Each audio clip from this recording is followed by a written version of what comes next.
Hello viewers, welcome to my YouTube channel Arogyavardhini. Friends, karate आना बहुत ही आम बात है। इससे क्या समस्या होती है और इसे कैसे नियंत्रित किया जा सकता है, ये आज मैं आपको बताने जा रही हूँ।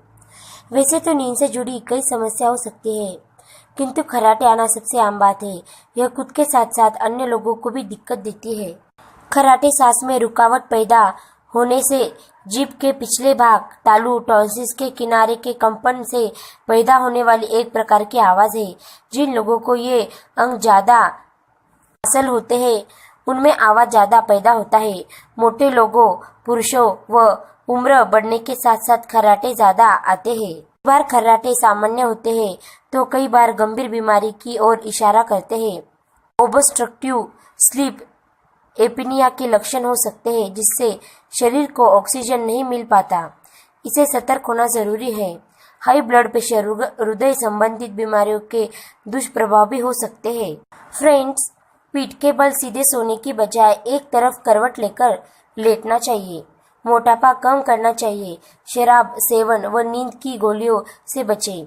ये चीजें गले व तालू की मांसपेशियों को शिथिल कर देती है, जिससे कंपन बढ़ जाते हैं।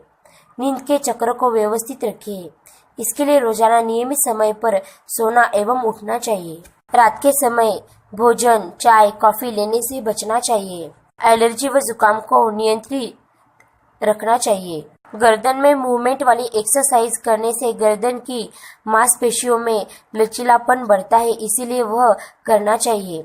कपालभाति, अनुलोम विलोम जैसे प्राणायाम करने से भी खर्राटे को नियंत्रित करने में मदद मिलती है। फ्रेंड्स, जिनका बॉडी मास इंडेक्स BMI 35 से ज्यादा हो, कमर का घेरा 40 सेंटीमीटर से ज्यादा हो, परिवार में अन्य सदस्यों को पहले से समस्या हो या टॉन्सिल्स बढ़ रहे हो, ऐसे लोगों को खर्राटे से खतरा हो सकता है। फ्रेंड्स, हम जान चुके हैं कि खर्राटे क्यों आते हैं और इसे नियंत्रित कैसे किया जा सकता है। अगर से आपको मेरा ये वीडियो पसंद आता है तो प्लीज लाइक कीजिए।